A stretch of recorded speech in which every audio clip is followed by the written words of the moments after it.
Dame, happy to have you back on the platform, my guy. I'm happy to have teeth. Man, it's good to be here. I haven't seen you in a while. Actually, it's been about a month? You was at the ranch. Yeah, that was about 2 months ago, right? Yeah, a lot's happened since I last spoke to you, but it hasn't been that long, actually, to be honest. Yeah, it's been a little bit over a month or so. But yeah, your teeth, man, they look real good, man. They did a real good job, man. Yeah, I had no choice, All the implants in my mouth broke, and they had to take them out, and then they had to put new bone. And because the new bone, the most dentists, the way they were doing it, didn't want to put any denture or anything. My option was to walk around with no teeth for 6 months. And I was like, I can't do that. Not no teeth, you know? Like, it's like if you could imagine not having teeth in a lot of the way that, you promote your family office is by talking. And I couldn't do any of that with no teeth. It just wasn't the proper reflection of my family office. But I'm also knowing that I'm gonna walk around for, they wanted 6 months, but whatever it was, the first 2 weeks, I can't even eat. You know what it is to not have no top teeth at all? And it's not, and again, it's not because of money. It's not because of age. They just broke. But the thing is, because my dentist, Dr. Apper, he was talking to me because I had to go to another dentist that put me to another surgeon. And this dentist, pause, Dr. Mack, made the denture a special one that I could wear over the gums and put the diamonds in it. So I had to get like a specially made denture. But to get to the denture, I couldn't eat.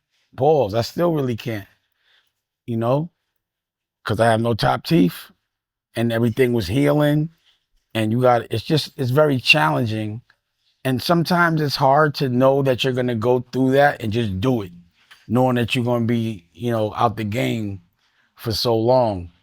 But I wanted to take care of everything at one time. I don't like to do a little pain here, pause, a little pain there. I like to just knock it all out, heal up, and get going. Just rip the Band-Aid. So for a while, because I get floaters in my eye. I'm diabetic. And all diabetics, not all, but 1 out of 6 could definitely relate. You get floaters in your eye and the blood it's like having veins all over. It looks like, blood just floating around, and it takes, because of this gel in everyone's eye, everyone has it. It takes a while for it to dissipate. So it just floats around in your eye.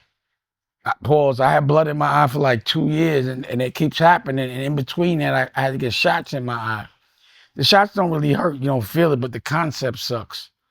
So the only way to just get that to stop happening was to eventually move the fluid.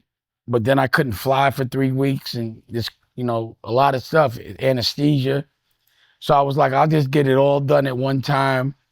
I'll file, and then, get ready for the big, everything that's about to happen, that you're about to witness. By now, you might have already witnessed some of it, but trust me, it's not going to stop. You like the diamonds? Yeah, it's fire. I like that. I like that. Compliments of Dr. Mack. He's in Tampa. I got to give him his props. He did it on the cuff, but he made real good teeth. I mean, not teeth, good denture. It's a temporary solution, but it's better than not having any teeth at all for 6 months. I wouldn't be able to talk like this. So I have to like relearn how to talk because I'm used to clenching my teeth. And pause. Once you put the glue on, you can't take them off for the day. But when I don't go out, I don't have them shits in at all. But a denture, I never really had a denture before.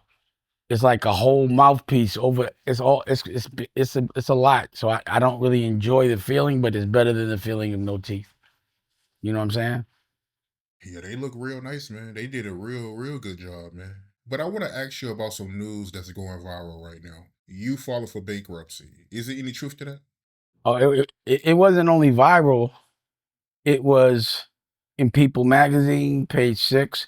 I wanted it to be as publicized I wanted as much press about it as possible because I want people to learn something about this. I want them to actually scrutinize. This is when I do want you in my business. Because number one, when you file, you got to tell them everything, and it's public record. So you got to give them every bill. You also have to tell them everyone that you're going to sue in the future. But all the people that you owe money to, they're not allowed to sue you anymore. I want you to remember that.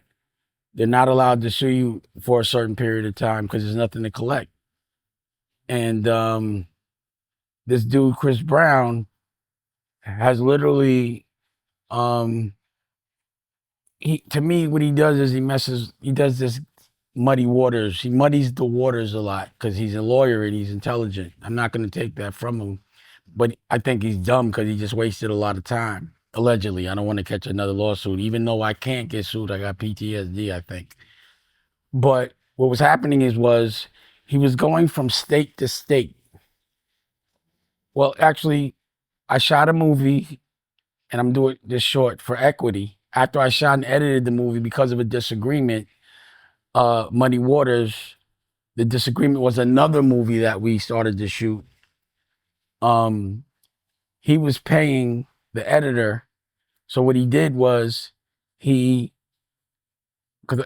paid the editor to send him all the footage, which isn't a problem, but I didn't have the movie done.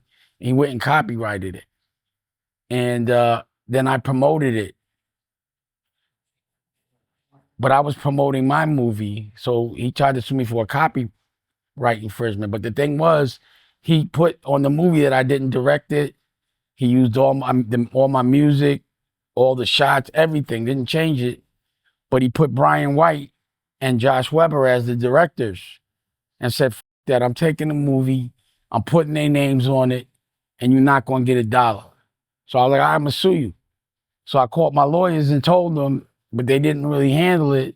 And then I started popping it on Instagram. And my friend Bootsy, my brother, said, I know some people that got robbed by them too. Now I'm going to say allegedly because I don't want to get sued. And one of them was a child that worked that didn't get paid. And it was some of the people that were involved, but not Josh Weber. So I said, Josh Weber, y'all robbing kids. Boo, boo, boo. Again, allegedly. And I posted it. So they sued me for a copyright infringement because I promoted the movie, and they sued me for defamation. They didn't win a lot of money for the defamation, but between Josh and him, it was about $800,000. But really, for what they went through, it was legal fees. Now, what they did was they knew I was going through something with the child support, and I had 2 warrants in New York. The whole thing was shot in LA. But because before we left, the last trademarks or whatever, our business was set up in New York, they were able, and he had a apartment in New York. He didn't live in New York. They were able to do the lawsuit in New York, but they knew I couldn't show up to court because I had 2 warrants, so they thought I would default. What they also did, allegedly, was they got Claudia Jordan and Brian White, and they had a meeting. They tried to get Columbus short, but I got to give Columbus his props. He was thorough. He allegedly, I'll say allegedly, but he was thorough for that part because he called me. And he said, these guys had a call, and they said that they're going to send new clearances, pay everybody money, and say that they directed it, and collectively they're going to say certain things. And so Claudia Jordan took the bait, and Brian White did. Me and Brian White, I got the text, allegedly, but I got the text. We went back and forth. I couldn't believe he did it because I treated them so well. And the thing about it is I taped every second, because you know me. I taped every second of that movie. I taped every second of the making of the movie. Every second of the editing of the movie. That's took me 2 years to fucking edit. A lot of work because it's my creative process. I have the editor come to my house and I edit with them. And Josh, I'll say allegedly, but he was my assistant director, my AD. But he's a white guy, and he just admired, from what I saw, me. He wanted to be me. And from observing me, you'll learn a lot of clever tricks. And it's that thing that everyone does. I understand how the devil was created. He hung out with God. He saw how God was God, thought he could be God, then tried to take God out, even though God taught him everything he knows. So I understand that because it happens all the time. But I think he was so envious of me. And I have footage of him doing everything stupid on the set, slowing us down, being a little inappropriate, allegedly, with women, my staff, interviews. I got so much footage of this, and I can show it. And Claudia came into the trial. I wasn't flying a bunch of witnesses to New York. Well, let me back up. So through the thing, I missed the depositions, and finally they were like, if you don't come in for this deposition, you're gonna get a warrant, or you get a default. And I think a warrant, probably. I think a default though. And I wasn't stepping in New York until I had the money, and I owed $1 million, so I paid it. But the thing is, when you have two, but he didn't know that. If you have two court, if you have like a warrant in one court and a warrant in another, if you go, even if you pay it, they'll take you. They could. They don't have to. Because what happened is I went to the first one. They were like, cool, you paid it. And then the cops were there. So when they called them and told them I was going to be there, they had the homicide squad there. It was crazy. So they took me over to the Bronx. Bronx was like, he paid, let him go. But that person, Chris Brown, thought that I wasn't going to be able to pay. And I think you've seen the deposition. Can you imagine somebody trying? Because if I wouldn't have had the money, I would have went to jail and I wouldn't have came out. I would have probably had no bail till I paid it. I've seen that happen to a lot of people. So he really wanted me to go to jail. And then it backfired. And the next day I got to sit with this man in front of him. So I wanted to pause old school rules, but I can't. It's not legal. But I was hot. So you should see the deposition. He puts the deposition on TMZ. He does it, allegedly, because how else could it have got there? And I got it made the judge mad. But either way, Claudia Jordan, the trial comes up. Claudia Jordan shows up, and allegedly a lot of false testimony. But then also another project that's similar to that, E.W. Brooks, and I don't even feel like telling the whole story, but it was the same exact situation, copyright. I don't think it was a defamation, but whatever it was, and Chris Brown was also that person's lawyer. So now what happens is Claudia Jordan testifies, lies allegedly on this trial, and then all of a sudden she's starring in the movie for E.W. Brooks, and Chris Brown is the lawyer.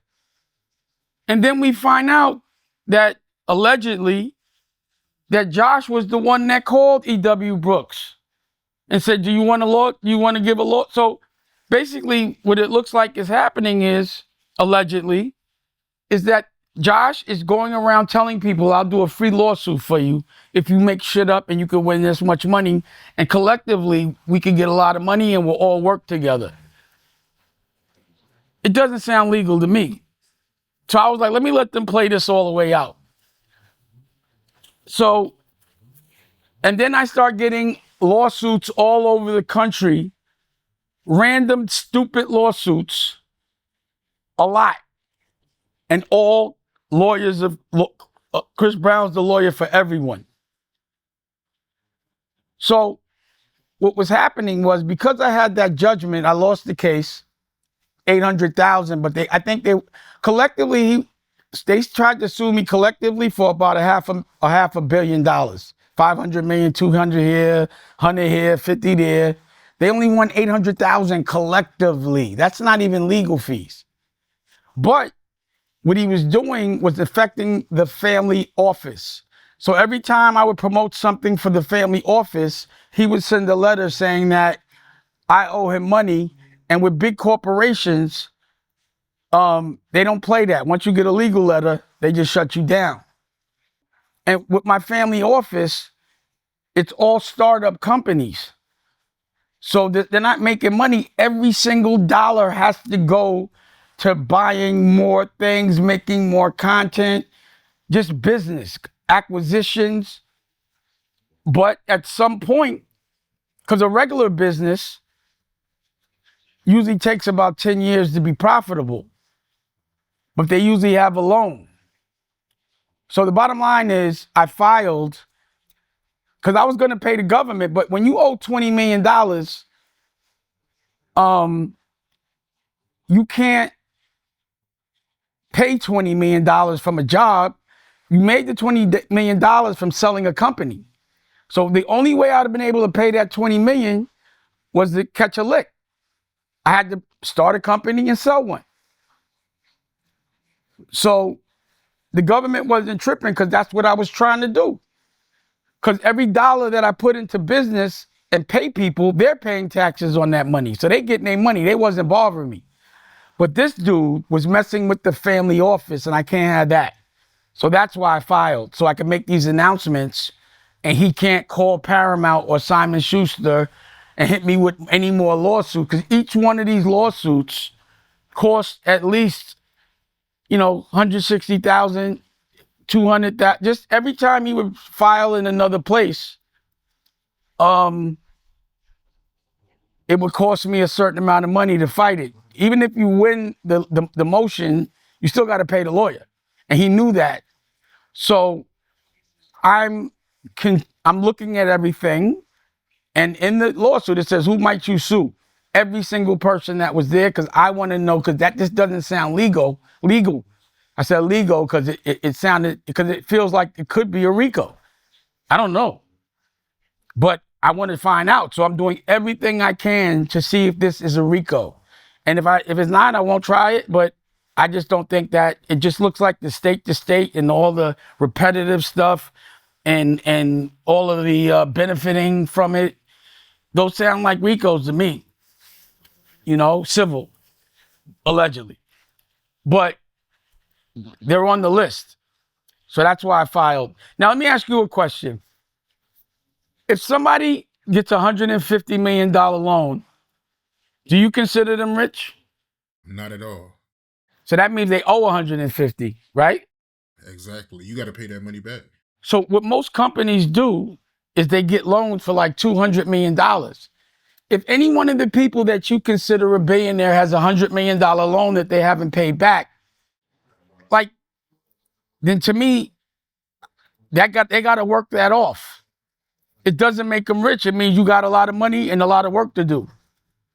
And this is, to me, the more debt you have, the broker you are. But people look good spending other people's money, but they be broke because it's other people's money till they work it off. Is that logical to you? Absolutely. I have no debt. So if a billionaire has $150 million of debt and I have none, I got more money. I have no debt. Now, this is what happens. And people wonder, and this is why I got out the music business. The only way to really, because that's how they keep controlling you, by giving you more money. The more money they give you, the more control they have over you. So somebody gives you $150 million, you have to do whatever they tell you to do until you work that off and you lose all your power. I don't want that debt. I don't care. You're not going to loan me $200 million to do a company that's probably not going to work out so that you could tell me what to do for a certain amount of years. That's what independence is. Real power is having your own money, not other people's money. And what I just did, I did for my family office with no one else's money. I don't have no debt. Now, the family office pays their taxes. And I'm not even allowed to talk about the family office. I signed the NDA without permission. But I think I know the owner, so I should be all right. I hope. But we paid, the family office might have just paid $500,000-$600,000 worth of taxes. They don't write about it when we pay when my family office pays taxes. They only would write about it if it didn't. We have a lawsuit with E.W. Brooks because allegedly she used a picture that Rocky took and put it on her book. But they won because we sued her for the copyright infringement. They said it was retaliatory, so we got sued for the legal fees. It was like 70 grand. We paid about 60 of that already, 50, maybe 40. We pay those judgments. My family office, now that pays its taxes. It pays its judgments. Me, I have no income. I work for free. So my dream was to do it for my family with no debt. That was my dream. And now I'm in it. I did it. And now I have no debt. The family office doesn't have any debt.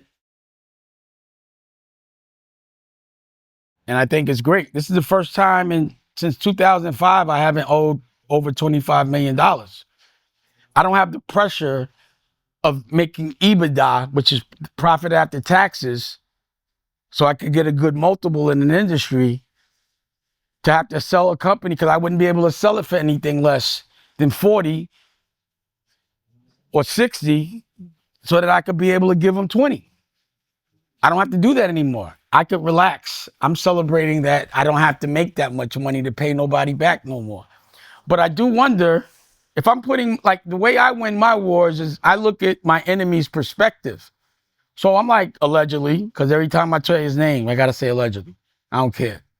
Chris Brown has to have spent in legal fees and all of that stuff in time, millions of dollars. And I don't see where it would yield. You realize they took the reasonable doubt to auction? They didn't make $1, but they paid for it and all that. I didn't see the strategy, but my strategy was, I'm gonna make them work really hard. I don't care about the press. I want him to do, because he has to do that work. Filling out all that. I don't care, chat. He was doing the most. If he's getting $500 an hour, there's no way he didn't waste millions of dollars of legal fees chasing $800,000. And I'm wondering, like, because when you have a plan, it's long term. So I'm like, damn, they had to have meetings. They had to discuss strategy. They had to be patient. They had to put up money.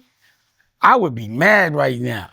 And I'm wondering who was at the table that was going, this is the big, like, what was the payoff? I don't understand it. So I just had fun watching them work. I was laughing at him. He never been to real war before, so I could see that he never been up against a guy that's going to wear you out when you think you're going to wear me out. Pause. Why would you chase nothing for 10 years? Who did you convince to do that? And if you have partners, are they like, are you a dumbass? Or what are you saying? Like, how are you making this good? I don't know. But thank you. You made it fun. For me, I thought it was important that people thought I was really weak. That's why I did the whole eye patch, like Ace, wore extra big shirt to look fat. You know, I wanted to see what people were going to say, because I just made all these announcements less than, well, the things that we're doing in this moment, because by the time this is out, you'll know. Think about who you know that went bankrupt and then the next week announced that they're the chairman of Revolt, have a deal with Paramount, and the shit is already done. I'm gonna show you the trailer. Who you know in a week is right back on. Less than a week. That's why I'm Dame Dash. And that's what I have to say about that. I'd like to take this time, if you like, because I know you want to know about I'm gonna tell you. So what happened was, when 50 smacked Cam on his hips, I really was mad about that because, you know, at the time I considered myself his OG, and that's no shit. that I want him doing. But what I was saying was, you over there with Steve Stout, someone that's I slapped, and someone I'm beefing with, and 50 who's coming at me, pause, and you letting 50 smack you on the hips, and y'all chilling? Something must be going on. A Harlem never lets anybody smack him on the hips, on the ass. Not even in ball, be like, yo, stop, chill, don't smack me on my ass. And 50's a smart guy, so I felt like he was sending me a message, like, I got your little mans. I got your Tony Yayo. I got your Memphis Bleek. I got your little brother. I'm smacking your little brother on the hip. So I called British, and I said, what are y'all doing? It wasn't as a joke. It was like, what's going on? Because I'm a warrior. I've been going to war my whole life. I love it. I'm 54 years old, so I could tell things. I do this. And he was like, nah, he thinks cool. I said, y'all not going to tease him or nothing? I'm calling him. So I called Cam. Now, he says his side, but I'm like, yo, I'm telling him that was funny, but yo, don't let nobody smack you on your ass. It wasn't a joke, haha. It was a joke after. Like, I don't like that, but yo, want some real shit, never let a man smack you on your hips. We don't do that. Now you doing, especially now that you're doing all this, don't start letting them do that, because that's not no Harlem shit. I told him, and I'm gonna tell, I gotta get at him about it, and you're gonna get caught up. I asked him if he was all right with it out of respect. Oh, all right, let me just tell this story, then I'll get some, my blood sugar's going low. I can't eat, so y'all got, no, you know what'd be good?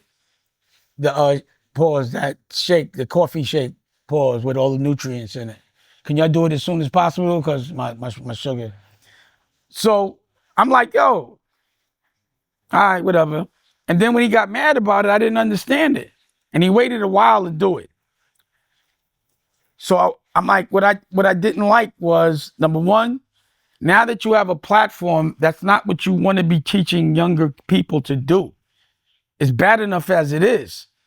You want to get on a platform and say it's okay that when your OG calls you to talk about something, that you're going to say, I'm not going to answer that, and I'm going to talk about it on TV. That's not the ideals that I want him to be. That's not the message. And that bothered me. It was embarrassing in that way. Like, damn, my OG-ness, my teaching is wrong. What's wrong with this nigga? But I'm like, I don't know why he's doing it. And then I was going to respond, but I was like, that's what everybody wants to see. Like 50 and Steve Stout, they have popcorn. They're using him. I just don't know how. But they're the ones that will benefit the most, because he smacked them on his hips. And it made me think he must have loaned him some money, because now he must be telling them what to do. But when he did that, I was like, F it. I'll let it slide. The Queen of Harlem happened to be up here, and she talked me off the ledge, and I let it slide. And I didn't have teeth, it was during Puff's trials. This is perfect. I don't want to talk about that shit at all. They're going to be saying I'm talking about this. I'm not going to say nothing. I don't want to do no interviews. And then he starts getting that, talking about my money, all that shit. Then he gets that honor up. And it's a lie what he said. It was a lie. So I'm like, why is he lying? And then I'm like, he knows Mook is in there. Pause. In the movie, Smoke Dizza, my OG Daniel, Black, my whole crew. So you trying to diss my whole crew and make what they did whack, but everybody else says it's good. It was in the New York Times. Kanye gave the illest fucking premiere, and everyone said it was, everyone has said that. But why would you diss something that represents the Queen of Harlem's in it? Why would you say that? Now I got to do something. And I just got my eye surgery, and I'm like, this is perfect. But you know, when you get anesthesia, it doesn't come out your body for about a week. But I said, fuck all that. I'm sick of this shit. Because I knew I was getting my mouth done, pause, and I knew I really wouldn't be able to talk. So I said, I got to do this today. I don't give a fuck. And the thing about Cam is, I've known him since he was young. I've known him since he was young. But he's known me since he was young. So I don't see why or there'd be any benefit. He knows what's going to happen here. Not violence. Maybe he doesn't. Maybe they convinced him. I don't know. It must have been a lot of money. But now I say what I say. And then my son calls me and says, Cam gave him some money to do an interview on his show. And that really bothered me because Cam knows, he known Boogie since he was born. He knows our relationship, the reasons for certain things. That would have really damaged our relationship. It would have fucked up a lot. And that's not all right to me. And if we on some street shit, when you with the kids, so it also means you must think I'm soft, that you could with my kid. So to me, I'm like, this is what it was like. Because I pattern a lot of what I do, or I'm influenced a lot by the gangster movies. I watched The Godfather. So The Godfather 2, it was his little brother. It was Fredo. So right now, if we were saying what character is Cam in this movie, because he botched up a hit. They tried to hit him. His brother tried to get him hit, but they missed. Cam is Fredo. He's Cameo. That's his new name to me. He's Cameo. And to me, Cam going up against me is like Fredo going up against Michael Corleone. And you saw what Michael Corleone did. He hit the 5 families in one day, and he made everybody think he was weak. That's power. So what happened was he botched, for me, because I'm not dumb. Let me put this in context. Do you remember 50 saying that he had a documentary about Puff with Netflix? It was highly promoted. Do you remember? Yeah. Where is it? That's a good question. It ain't a good question. He was capping. So I know he be capping. There's no rights to buy from Paid in Full. The thing there is I was there. I don't have to buy rights for my own story. I already told those guys' story. Now I'm telling my story, my Paid in Full. I don't have to buy the rights. Never hustle. You see, another thing that was bugging me out was Cam made this statement that he was the best that ever did it in Harlem, but he never hustled one day that I know of on a Harlem block. And because you said that and did this thing with my son, I don't want to answer it. That's why I told the story about why I never hustled with Cam. The reason I never sold a drug with Cam, you know why? Because when he was young, I was on my way to the hill, me, him, and Big L. And I made a left on Amsterdam into a checkpoint, and I didn't have a license. But at that time, they didn't really always lock you up, but they sometimes did. So I was like, I think I can get out of this, but I'm just letting y'all know I got 3 bricks in the car, but I'll wear it. Cam started crying, man. And he told us right then and there that he would put himself in PC. Dad, I'm putting myself in PC. Me and Big L like, what? So we went to the side and was like, afterwards we were laughing, but we were like, I was like, I will never hustle with him. He's a ball player and he does music. So I never really, he's a civilian. But you can't be saying you the best that ever did it in Harlem and you never sold drugs. And if you had to go to Ohio after you was a rapper, that's not the best that ever did it. How dare you say some shit like that? And another thing is like, they made up no homo, but this nigga saying pause has pause on his forehead. You didn't make up pause. So you lost your rights. You're not to me, you're Fredo, you're Cameo. No more. Pause. Don't act like every time you say pause, you're celebrating the Godfather, me. We made that up. Stop saying it unless you think I'm the best that ever did it. Don't act like you did it. That was, come like, and the reason why is they can't say no homo, because they'll get canceled. So now you're going to try to now take that? So how could you say you the best that ever did it? Don't ever say that.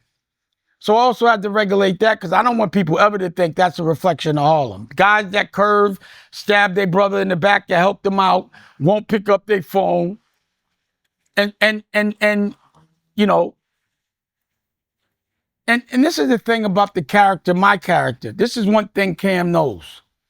If a nigga punches me in my face, I'm swinging back immediately. I'd rather get my ass whipped. I'd rather get beat. I mean, I got jumped by 30 niggas. I fought all of them. I caught some stitches, but fuck all that. I would not be able to live with myself if somebody punched me in my face. And when I asked my cousin why he let True Life punch him in his face, he said, I wasn't getting paid this day. And he didn't swing back. So I wasn't fighting for someone that's not fighting for themselves. And he's warned that we are different kinds of people. You'd rather get punched in your face and not swing back in the moment. It's not even a thought. And then I'm like, he hanging out with Steve Stout. And I remember when I smacked the shit out of Steve Stout, he did not swing back. So he should be in that crew. They're the not Paul swing back crew when they get punched and smacked. I'm not in that crew. This is because you f***ed with my kids. This is why I'm saying the truth. I'm not holding you down no more. Pause. So you could never think that you're going to fight a man that fights is going to be the man that has already let niggas punch him in the face and he did not swing back. And of course, you're going to click up with the nigga I smacked in the face that didn't swing back. You guys are brothers now. That's your crew. Go get money with them. Do that. But now you know what you do, what happens when you f with the Godfather. If there was a movie that if he was a character and paid in full, he was a character and paid in full. He's Rico. Right? Right now, that would be a Rico move. This nigga fucking f with my kid. That was crazy. But he's not Rico. He's Rico Suave now. So when y'all say good job, Rico, call him Rico Suave. That's what I would do. Because I don't, see, there's like a level of, see, I'm a guy that fights. And I could say this, like, you know, I fought everybody.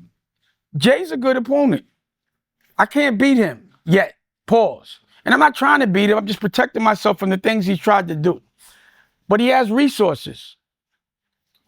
He got a lot. But these other guys, they don't fight like that. They're not used to that. And you know, I'll go head up anytime. I do it all day. He's fun to fight.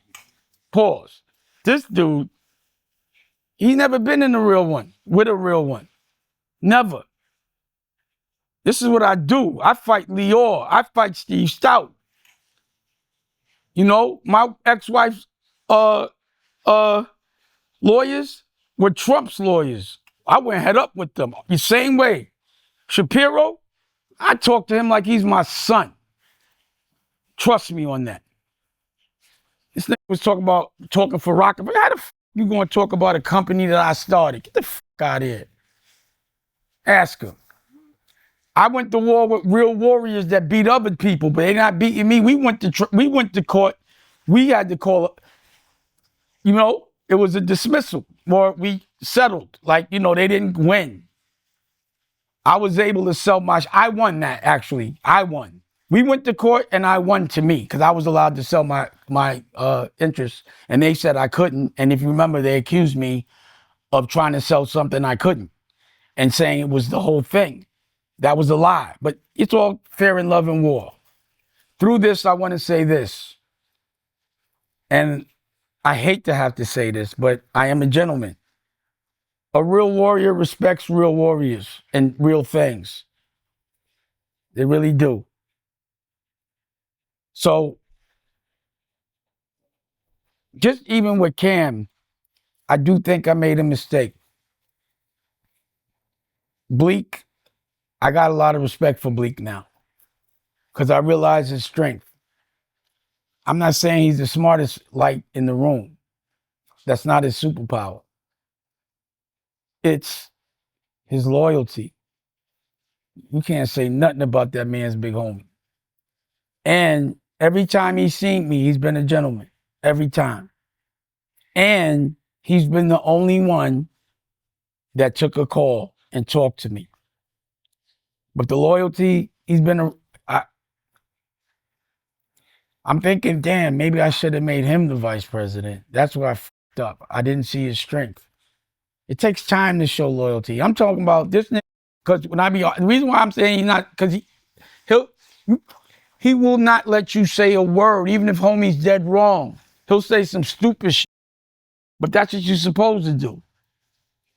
And I see how hard he's working, despite the fact I don't think that Jay takes care of him at all. And he's still out there. I gotta respect that, man. And he will never say nothing bad about his big homie. So I want to give a cosign to Bleek, and I hope that any way I can help him get money, it doesn't mean I want to hang out with him or his crew. Because I be seeing Cam asking that stupid shit, like, I'm not trying to I don't want to hang out with niggas. I don't mind hanging out with Bleek because he's funny, but he's loyal. And that's what it's like. Now I was like, damn, I thought, like, I got Cam, he got Bleek. Damn. And I thought that was way stronger, but look. So yeah, any way I can help him, and I think everyone should support him, and everybody should do his interview. Any way I can help your show, let me know. He's a gentleman. I can't, and a real warrior will do that. Doesn't mean I f with y'all, but I respect that. And if your big homie taught you that, good teaching, bro. Because look at this. Now, what you got to remember is I've always said I don't trust dudes. In the Bible, the closest person to Jesus killed them. And it always happens that your best friend is the person you giving the most to hates you the most for some reason. I saw it happen with Jay. But you think I'm going to let that shit happen twice? Once I saw them hip smacks, I started to prepare. So God keeps doing that because it keeps working. That trick keeps working. But I'm not going to be surprised. I'm going to be prepared. And that's why, again, I don't know what they did or what they're going to do, and I don't care.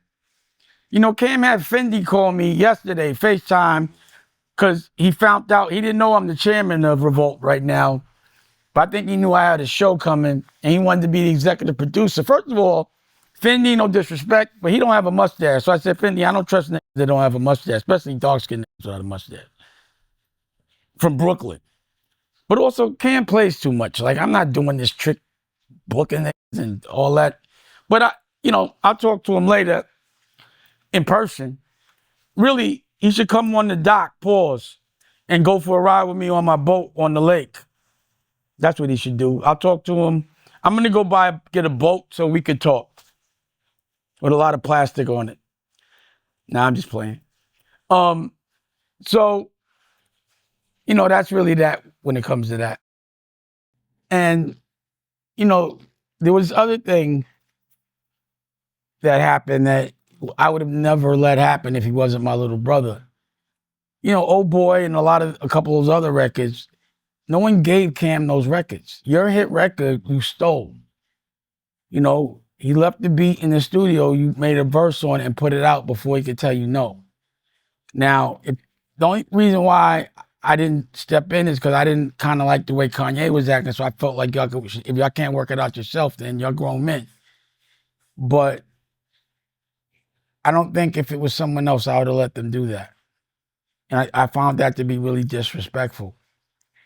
And now that I look at the things that you did that Cam did that were disrespectful, I'm starting to think that he did it on purpose to ruin my relationship with Jay. And I say that because I look how he treats the Dipset.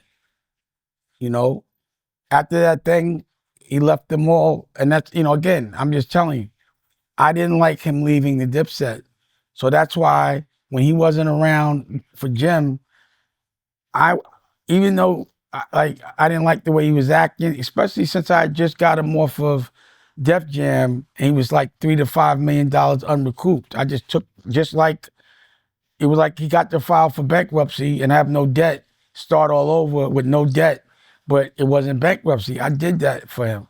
And I don't like that now He's a person that addresses all this shit on the show, but when I address it, now he don't want to have any accountability and answer or say anything about what I said about him. That's not Chatty Patty when we talking about what we doing. Only reason why I don't like it is because you could have called me. But now that we doing that, that's you started this. Remember that. This way we're doing is the way you're teaching people how to do things. I have to answer the things that you brought up. You brought up to Bleek that the way it looks like you kind of intentionally fucked up the relationship at Roc-A-Fella. And now that you've done this, now that you're Rico Suave, now that you're Cameo, now that you're messing with people's I mean, that is not the way real gangsters move. It's no women, it's no kids. Or, you know, unless a woman's trying to get at you, but that's the last thing you ever want to do. He the type of guy that would probably sell, allegedly, because he might sue me now. I don't know what kind of guy he is. But if he did hustle, he'd probably sell drugs to a pregnant woman. We don't do shit like that. There's honor in the way you fight. It's not just win. You got to win honorably. That's how Harlem want to win. We want to win honorably. If you got out of jail because you broke the rules and told, that's not honorably. If you stab your fucking brother in the back that's done nothing to you, pause, but help you, that's not honorable.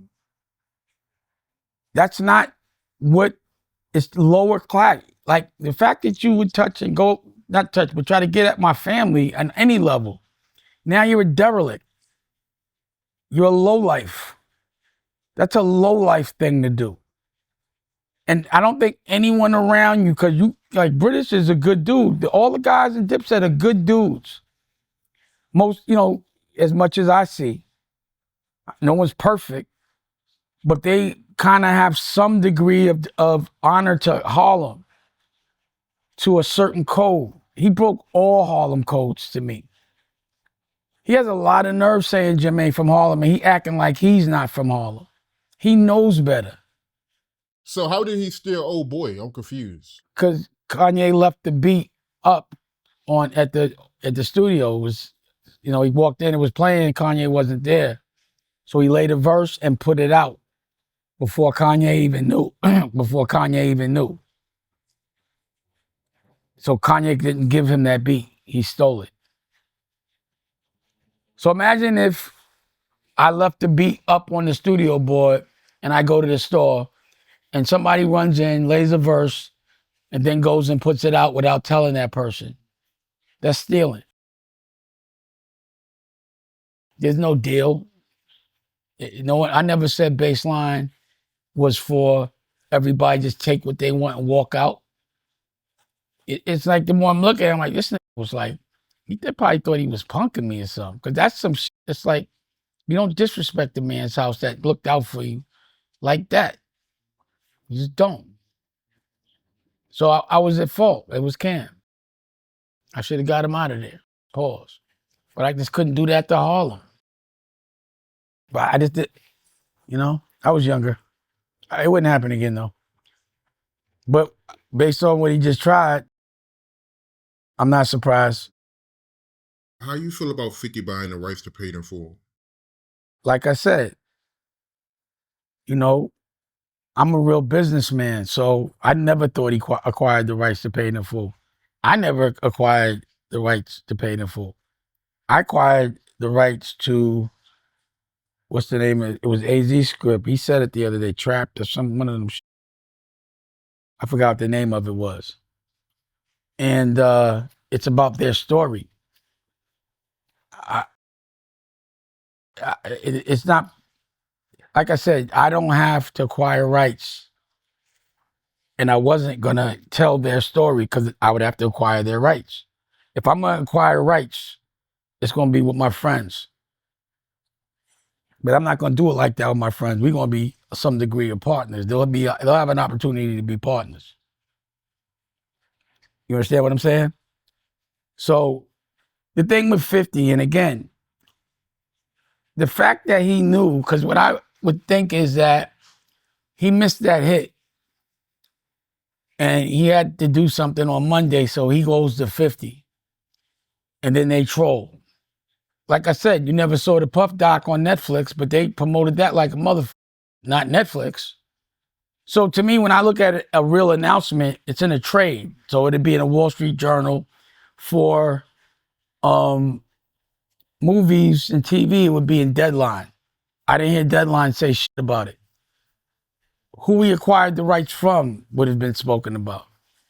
So what I know is that wasn't true. So I knew that because Cam botched up that hit on my kid, and I'm talking in Godfather terms,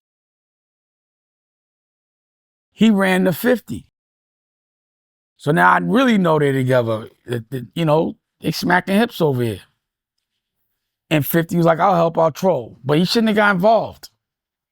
But now I was thinking, because I'm like, damn, he with this nigga after he with my kid? What type of dude is that?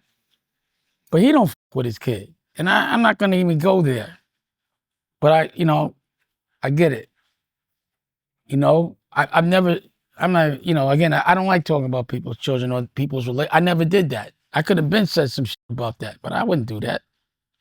If I wanted to get at 50, he makes poor choices with women. Like, again, I know if Puff was doing that to my baby mother, my child, if Puff was in the house with my child, I couldn't live with that at all. At all. There's no way that my child could ever slip up and call Puff daddy. You saw what I did there? Puff daddy. But I'm only bringing it up because, and that's why I was like, see, the thing is, we have a different hustle. He really works for them. Like, he doesn't own power. That's not power to me, to sell the rights and then work for them. That's not what I do. And for Cam to troll and act like he worked for 50, that means he really thinks a lot of 50. He thinks 50 is rolling. He obviously doesn't know the business. I mean, for a rapper, he's rolling, not for a businessman. No disrespect. But he's not doing what Tyler Perry's doing. That's a filmmaker. That's the kind of shit. But if you're going to work for him, make $500 million a year. Not talking about pockets, but it is what it is. This nigga when you work for people and you sell the rights to the story and get a salary, you, in essence, saying, I want a boss. I want you to loan me some money so you can tell me what to do. That's just not my model. So I went like a boss and got the rights to make TV, movies, and my book, Power. So y'all know what real power is, because he's obviously misleading these kids. He thinks trolling, he's making y'all think trolling and making fake announcements is power. But y'all think he owns power, and he don't. And if he do, let me know. But it is what it is. But now I'm gonna make, especially now that I'm chairman, and there's a road for ownership. I'm not gonna stop, so I'm gonna stay chairman. And I'm not gonna fucking fire Cam. I'm gonna let you do your show. And when Fendi, because we were talking about Fendi, right? When Fendi called me and was like FaceTime me without that mustache, and I was like, I don't trust niggas without a mustache. And I thought he was playing. He was asking to be the executive producer on Bosses Take Losses, because I also have Revolt picked up 25 shows of Bosses Take Losses to hustle on the same block as him. So I was like, I'm gonna hustle on your block, but also I'm gonna be your boss. Fuck it. You know what I'm saying? Being that y'all want to play all day, I'm gonna show you power.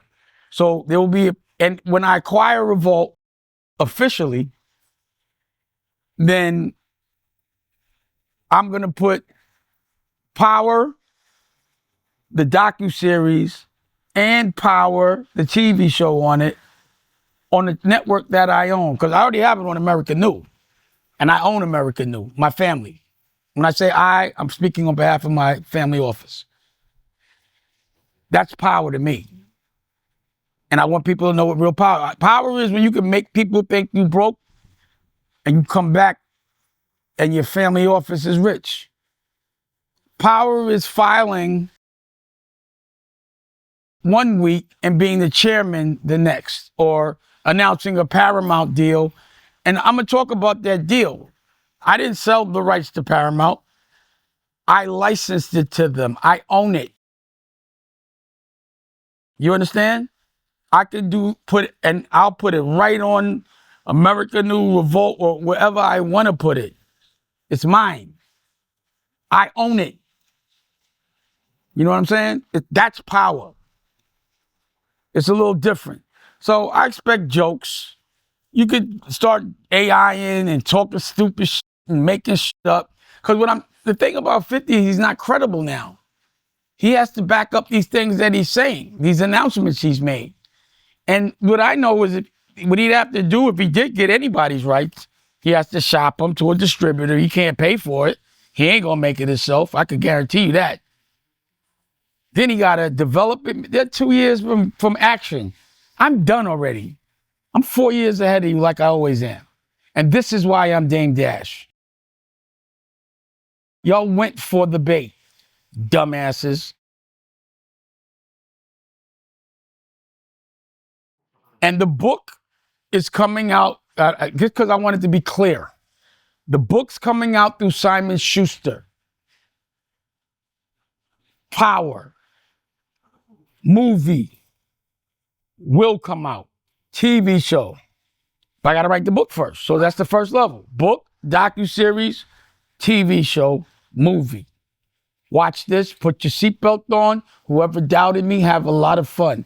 Whoever was rocking with me, I'm with you. As a matter of fact, you guys not because you've been objective, you've made money, and you've been good business.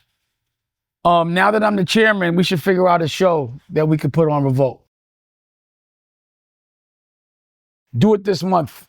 I got to buy the company. The thing is, I don't know if I'll still be the chairman in the month, but unless I buy the company. So I'm trying to get this done in a month. So while I am the chairman, if you have something that you want, I'll show you some power. Because I'm going to be playing all my content because I'm the chairman now. So I'm changing programming. I'm changing things. I'm going to let Cam stay. No, Cam, you can't be the executive producer of my show. You bring no value. But you can still hustle on that block. You're good. Don't worry. For now. Yeah. This week I'll be playing every week I'll be playing a lot of content from the American New catalog. I want to see what it do. I got to understand what does it look like when I do have a linear outlet and a good team. Because DeTavio is, I don't know if you want to say his name, but DeTavio is the real CEO. That's a CEO. So it's good to have a good CEO and a good team. And they got a decent team. They're doing things in a way that I like. It's progressive, and they're about to be black owned because they haven't been ever. Hey! It's my dog, man. Funny thing, you can't swim for more than 5 seconds and you want to play in the water. Pause, is a ball in there? Get out of here, man. Governor, go in the house. Go in the house. Can you take him in the house, please? Sucker. You don't even care. But yeah, so that's where I am with that. Let me ask you about this, because I interviewed and I'm sure you should know about this. The stabbing incident between and Jay. You know anything about that? Oh, I was there. I saw it all. Got on his knees and told. So what happened was, I'm not gonna, the bottom line is he got paid. I don't know what his story here seems like he must have got paid. But why did he get paid then? But what happened was, because there's no alleged, this is what happened. I saw it.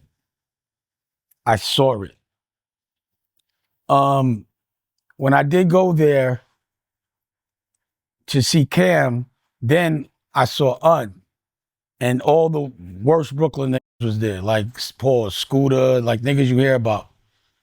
And Buck, his brother, said some slick shit and them niggas started laughing.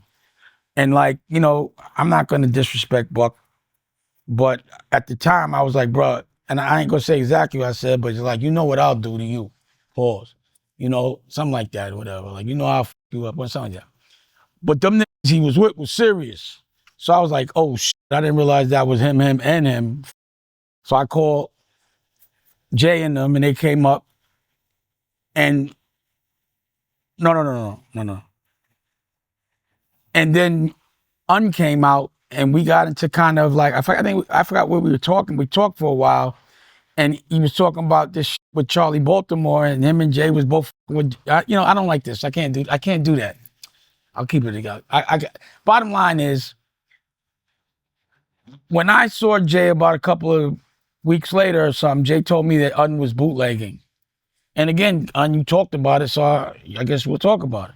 And you know, the thing, and this is why like I respect Un to a level, but I didn't like that. I felt to me like he told on Jay. That's what I felt about it. I'm like, yo. So anyway, we were going to a tribe. We did our own listening party, and there's a picture. Actually, I'm gonna save the details for the book. But at the end of the day, when we ran into Un got on his knees and said, Jay, I would never betray you. And then I'm not gonna say who, but came over and hit him in the head with a bottle. No, hit him in the head with a glass or a bottle, and then whatever happened, happened. But to me, I was like, damn, they got on his knees. You don't have to do nothing. You know? So I remember distinctly, put it like that, I'm gonna save a lot of that for my book, the Power book. But the thing I didn't like is that Steve Stout got on the lawyer. And this is a man that I seen get smacked and not swing a punch. And it's too late now. I'm too old. You should have took care of it back then, and you're gonna do all this nerdy shit to get back at me, but whatever. But that's why I was like, I'm not fucking with Steve Stout. And just by the law of the code that I was brought up, to me, unlooked like that was like snitching to me. So I couldn't respect Un no more. So I it's crazy because there's a lot of people I like a lot. Un was an entertaining guy to hang around. And the argument the reason why I smacked Steve Stout was because me, him, and Un were talking shit about who had the better deal. Me, him, or Un. And that's why I made the bet with Steve Stout. Like, I bet you I do get a multiple because no one had a multiple. I got a multiple. And this is, you know, big baller talk. You know, this is warlord talk. Niggas that really business war. And everything I'm saying, there ain't no gangster shit, no violence, there will be none. That's not what we're gonna do on television, and it's stupid. I'm chilling on the lake, like the Godfather did.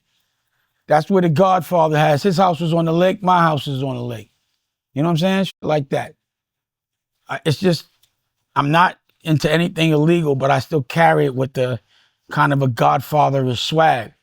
See, for some reason, people think God probably wears like, you know, floating around in a gown and a dashiki or one of those. God is a gangster. You see, he kills niggas every day. His lessons are gangster. God is the Godfather. He'll teach you the hard way. Pause. You know? So if I was God, I would be more of a gangster, you know? I would carry it like that. And it seems like people get punished very severely. God's lessons are more gangster than any gangster I ever heard of. Everybody dies. You gotta go. Everybody gotta go. God makes sure everyone dies. And in between, whether it's natural or not, the test is how you react to things. And if you don't react to things accordingly, God regulates. That's called karma. You understand what I'm saying?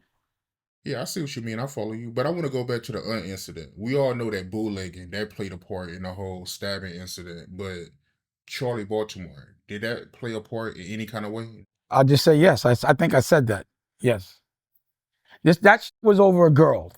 These niggas, when all that was over a girl, and that wasn't gangster to me either. That was all over a girl. And you know what's fucked up about it? You know what's fucked up about it? Think about how life is. These niggas end up getting into this over Biggie's girl. Both of his best friends. That was crazy. But again, that was crazy. No, and I don't no disrespect to Charlie Baltimore, but ask her. But no disrespect to her family, nothing. She ain't do nothing wrong. But I'm saying is like that was Biggie's girl. That's all. But either way, it's not for me to be. That's why I never. mean, when you put it like that, though, I mean, you What the gotta. fuck you mean? If any of my friends my wife or with one of my chicks when I'm not here, that's fucked up. I don't do that. That's not real shit to me. You don't fuck your man's girl after he dies. That's crazy to me. That's insanity to me. You know the mob kills niggas for fucking with each other's wives. But your brothers, both of them, that's why you don't trust niggas. I'm telling you. But y'all won't see that because y'all maybe don't see the same lenses I do, but whatever. But what I'm being a chatty patty, right? See, this is the thing I hate is when I talk about my own experiences, I made the word up. A chatty patty is that talks about other people's experience that have nothing to do with them. I talk about the people that talked about me publicly. I talk about my own experience, not some. If you tell me about another man, I don't know him, you don't know him, that's some bitch shit to me. I don't even want to hear about none of that. But you're not doing that today. You asked me about my personal experiences. Oh, he's a chatty patty because he's talking about his own life, because he's talking about the people that are talking about him. No, that's not a chatty patty. I know how algorithms go. So the problem is if you say something and it gets said a certain amount of times, then people will believe it. So I have to sometimes change an algorithm because y'all keep fucking with me. It's not a chatty patty, but y'all know how to control algorithms, and so do I. So I'm just not letting y'all play those games. When I was interviewing Un, he told me a story about how you walked in at Hit Factory and they was playing a record called "Fuck You." It's been said that Jay he stabbed you. I mean, I said it one time, that I didn't get stabbed by Jay,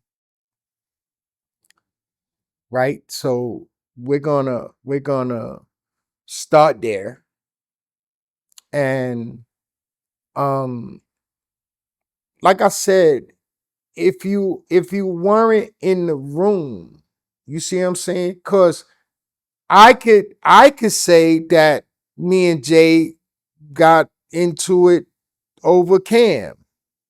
You see what I'm saying? Like, and I'll just give you one scenario. One day, I think Dame might have touched on it. One day, Dame comes to the studio, the Hit Factory, and Cam and them, Mason, all of them are in the studio, and they play the interlude record called "Fuck You," and they like it's called "Fuck You," and they doing it to Dame, right? So Dame leaves out and he comes back, and he has Jay-Z, Big, and Tata.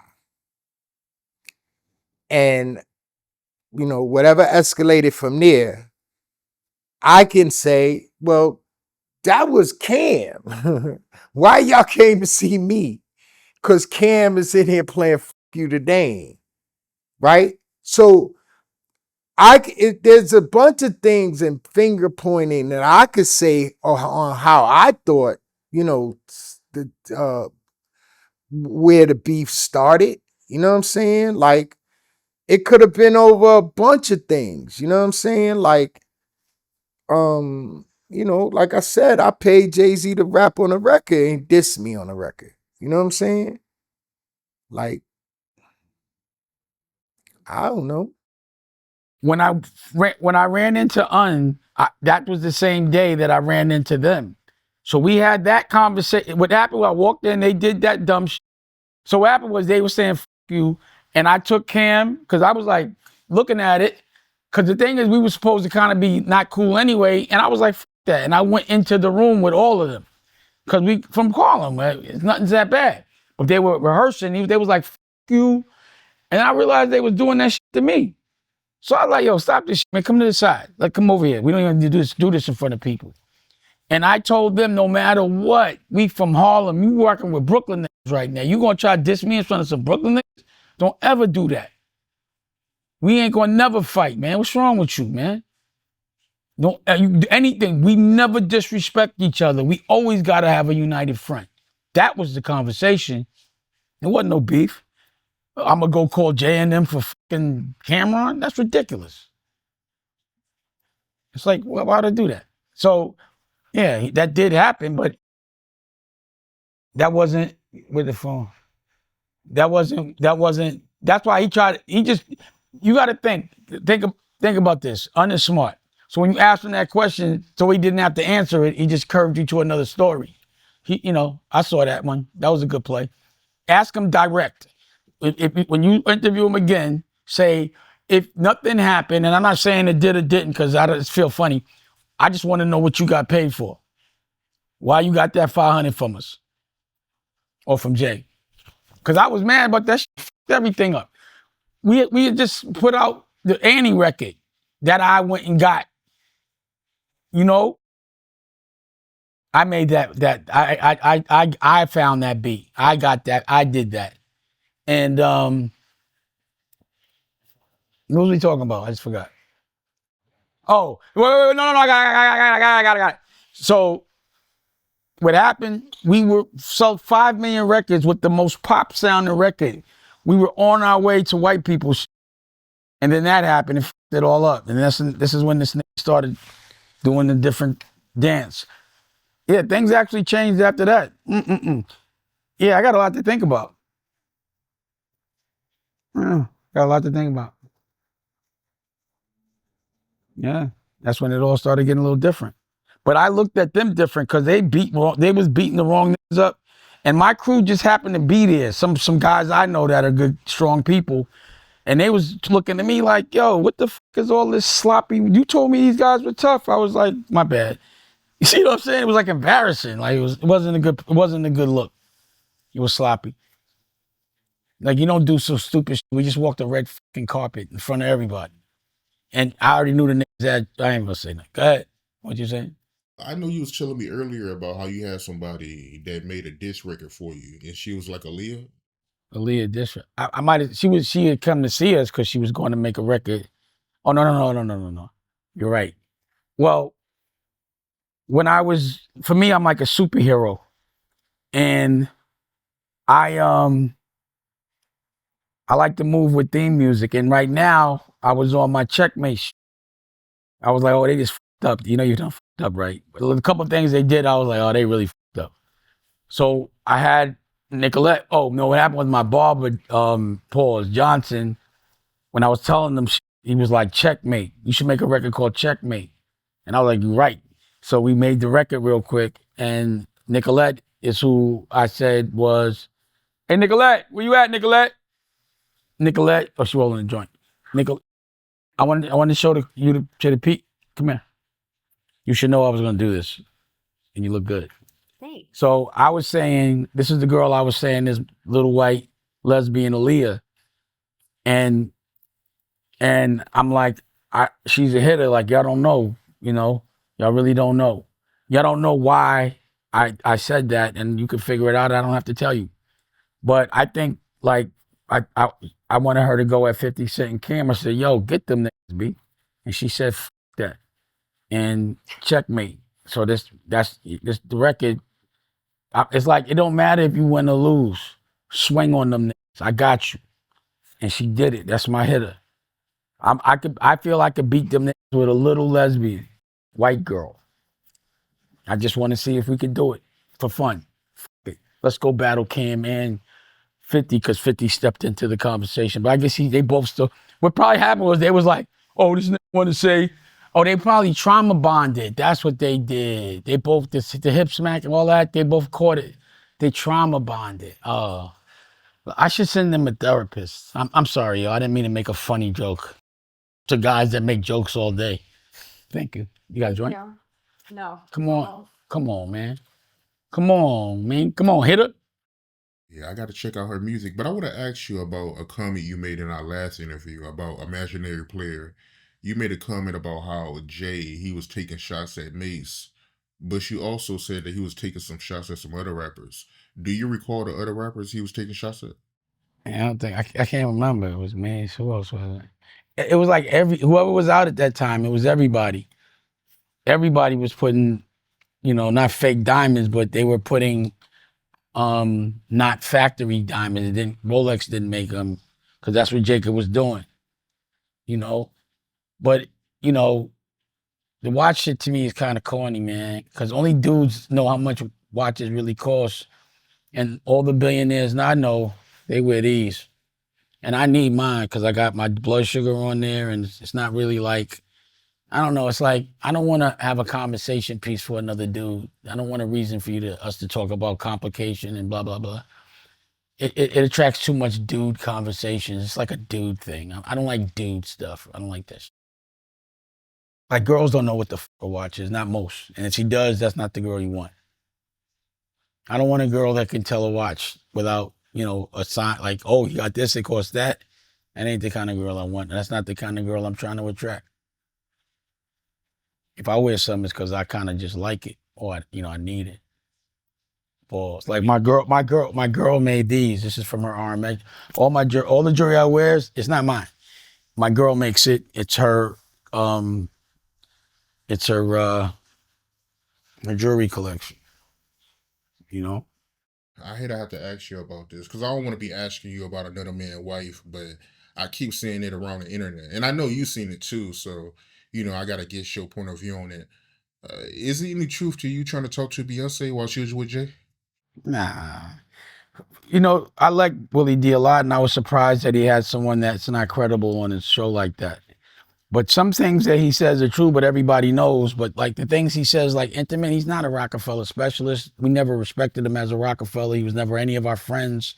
None of that. He was just a hired employee like the hundreds of people that have done that. He just happened to be getting content. Like I said, whenever you talk to someone that was said that they would know everything because they taped everything and you took all the footage, show it. Back it up. Pause. You know what I mean? But I would never try to talk to another man's wife. Before that I ran into her once, and I think I had got a number at this Victoria's Secret show. But to me, she was like a little girl. So I was going after Giselle. I wasn't going it was like Giselle, everybody. And Naomi Campbell was a lot of people that she hadn't realized their potential yet. But it was because I honestly was like, I'll call you to talk to you. But that was like a year or two before that she wasn't, she was probably like almost, like she was, I don't want to say this because it'll trigger too much shit, so, but I never tried to talk to her after that. We're rock stars. So yes, definitely, it wasn't like I ever never looked at one of his girls and said, I'm gonna smash her. That never happened. Once he would hit the chick, then I'm not fucking with him. But before, we would go hard.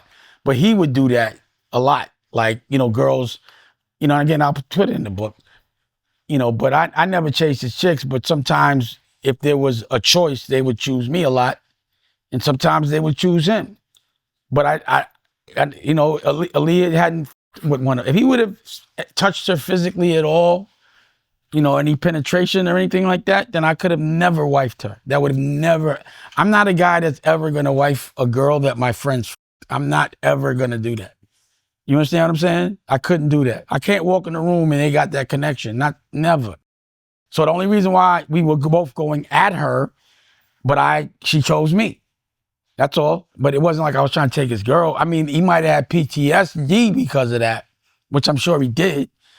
I can't help how a girl feels, but I wouldn't. He knows I would never do that.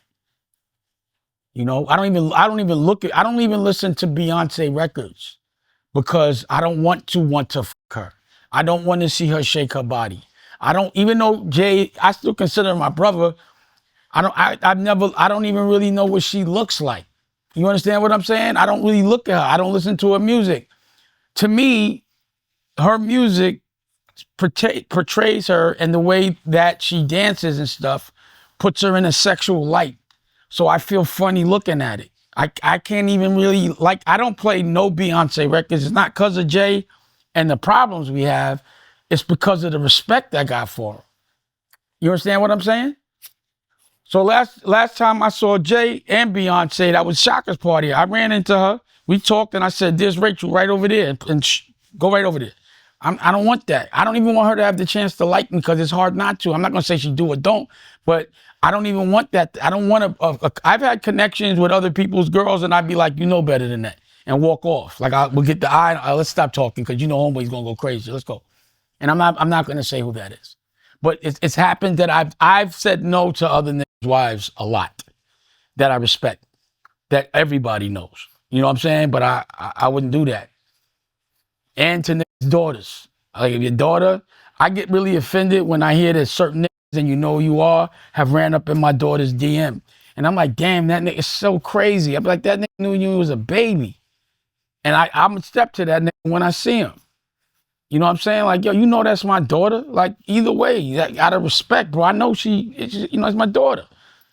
But you already know what you're gonna do. I know. I tell me and my daughter got the best. I tell her everything. All these niggas do want to fucking tell everybody. Do not do it. Only with somebody that really loves you, make him earn. And once he does that, he's responsible for your bills because I did that for your mother. Fuck all that. A real man doesn't make a woman pay a bill unless he doesn't have it and he's been paying the bills. And then when he's down, he's not down for long.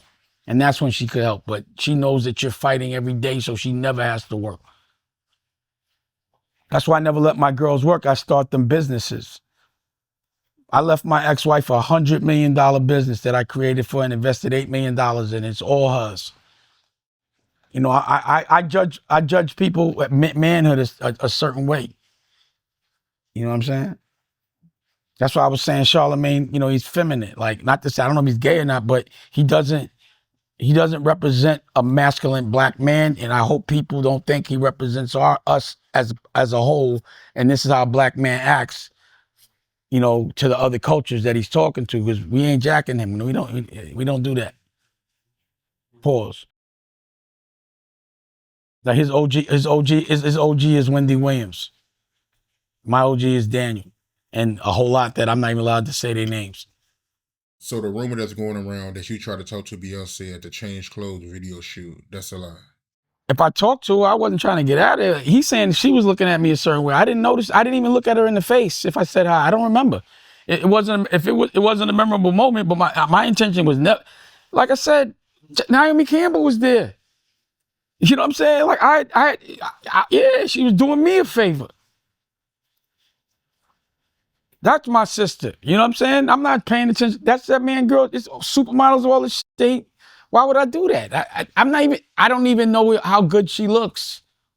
I don't even know, you know what I'm saying? I could see what she's doing and it's enough to turn away. Like I'd be like, oh no, I don't want to see her butt. I don't want to see that man. I don't want to see it. I don't know how he deals with that, but that's on him. That's just not me. That was an issue I was having with Aaliyah. Like at the time, it was like I wasn't trying to be in love with a girl that's gonna be doing kissing scenes and be in the studio with a nigga. No, I don't want that for me. I want you with me all the time. A nigga that's gonna be with you in the room for 12 hours will definitely fall in love. I did. So why would I want to put you? I was doing everything I can. Like, yo, let me get your shit right so you don't have to be around nobody or leave the Australia for 4 months and do kissing scenes with niggas. I didn't like that shit at all. That's what, I don't know what would have happened. And that's what's great about that situation is we never got to get to an argument. All I can remember is the golden times. But usually a long-term relationship has some dark times. I just never had any with her because we didn't get that long terms. The years we were together, she was on the road and doing movies a lot. But we were really in love. And yeah, she was the coolest. And speaking of Aaliyah, that's another rumor that's been going around for a while too. And I hate to even ask you about this, but I'm sure you've been saying the same thing. It's been a rumor going around about that, about how she was with Jay first and you took her from Jay. He was talking to her, but I didn't know. He's sneaky, so I didn't know. So when I was talking to her, she was like, how's Jay? And so she said, like, he must have tried it too. So it wasn't like I knew. I didn't know. Like with Beyonce, Beyonce was some sneaky shit. That nigga flew to LA and stood and was, you know, he's slick. Pause. He's cunning. So you never really know what Jay's. You don't know who Jay's fucking with. The way he pulled Beyonce was cunning. Real cunning. But that's his business. I ain't know. So let me just say this. You see how you say it's, wait. You see how you say it's going around the internet? That's why I have to speak on certain things, or else it'll stay going around the internet and people will believe it, and it does affect my business. But if you're not a boss, you don't understand that. That's the reason why you see the dude from Apple, before he died, he said his truth because he knew algorithms. What's his name? Steve Jobs. You see Elon Musk speaks a lot because the reason why you didn't speak before is because there wasn't an internet, there wasn't an algorithm, there wasn't social media. So now you have to approach business a little different. You have to be able to adjust. There's different weapons out there and there's different ways to fight them. These people that do certain things, they know about clipping, I know all the tricks, I just don't do them. I don't have to pay for rhythm. I am rhythm. Yeah, I had no idea about the situation that happened at Hit Factory with you, Cam, Jay, and Biggs until Aunt told me, and now you confirming it. But it didn't start no tension. That's a good thing. Because Cam, he signed to Roc-A-Fella, so Jay, he had to be a fan. He signed off on it. Yeah, Jay never respected Cam at all. Yeah, remember he knew him when he was young. That's why he was so offended, because he was a little nigga to him. To Jay, Cam was a little nigga, and Cam even said he little nigga every time he saw him. Pause. You see, he called him an earner. I was like, this is fucking funny, man. Because I was trying to squash the beef, and he's like, all right, just tell him. I was saying he makes money for us. Like, how could you be mad? You just got to. She's like, okay. So he goes on the radio. Oh, he's a good earner. And Cam was hot. I was kind of laughing because he was a good earner. Yeah, you're a good earner, Cameo. You were a good earner. But you fucked up shit on purpose, and then you gonna fuck with my kids, so can't be mad. I don't think you tried. You missed. You're Stugats. That's what I ain't gonna get into it, but yeah, he's a Stugats. When someone does that, when someone like me, and I ain't gonna say who because I don't want to get into it, but when it be people that would violate like our honor code, we would call them a Stugats. So we'd be he's a Stugats. So that we know what a Stugats means amongst us. A Stugats is someone that breaks the honor code. And, Cam to me now is a Stugats. Like, yeah, he turned out to be a Stugats, one of those. But, like, truthfully, Cam could never fuck with Jay as a rapper. That's how I look.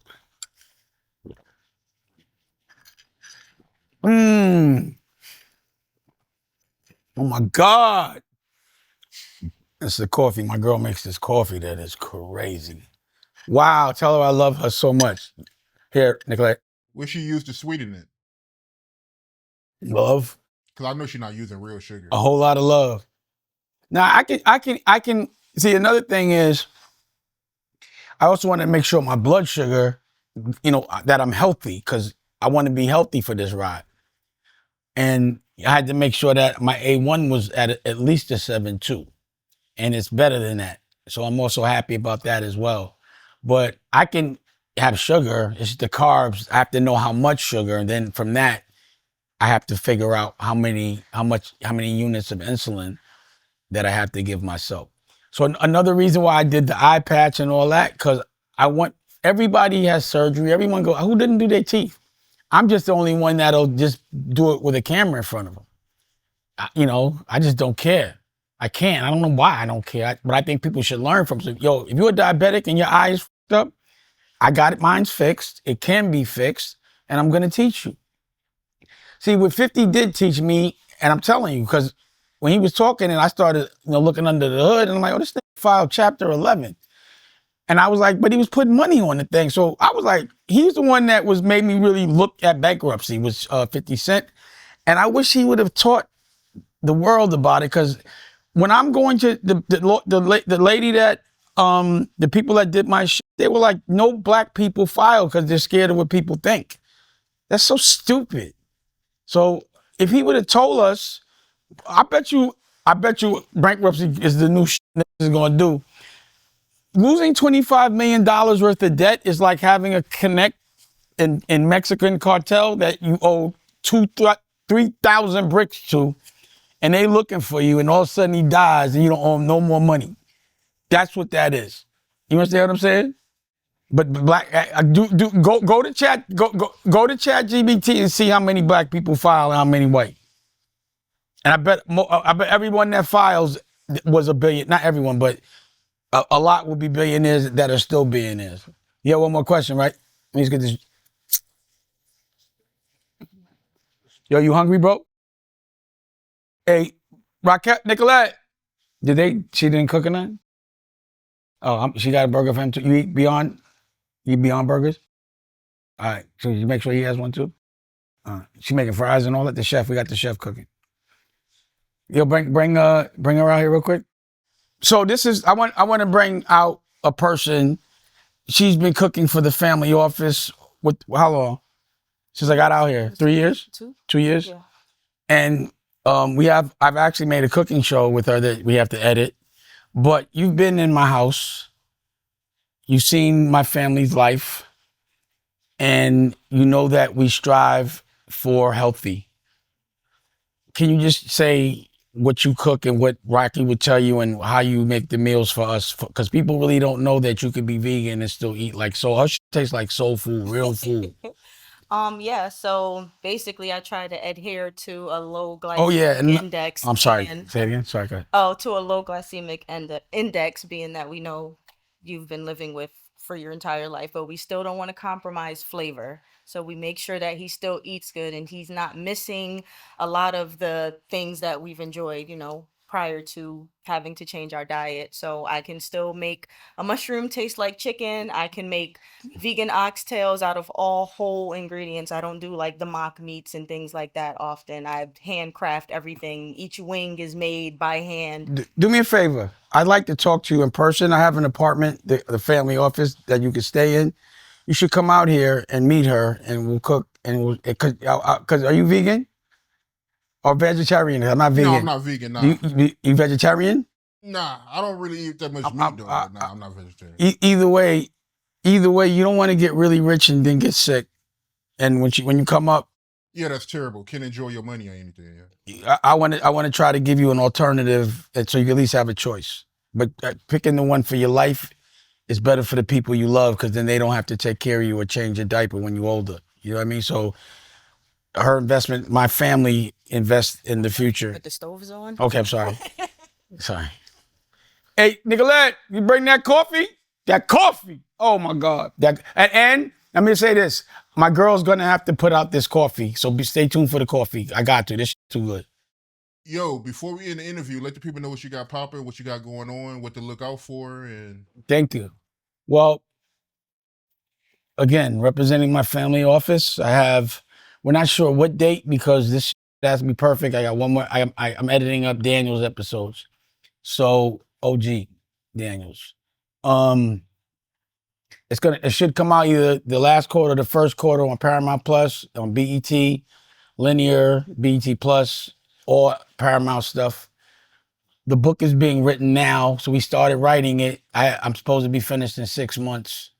So Power should be out in probably, I don't know, I never really traditionally written a book. I did one, Culture Vultures, but we did it independently. But for my family office, I felt like this would be good to stimulate all the other verticals that come with it. You understand what I'm saying? And I'm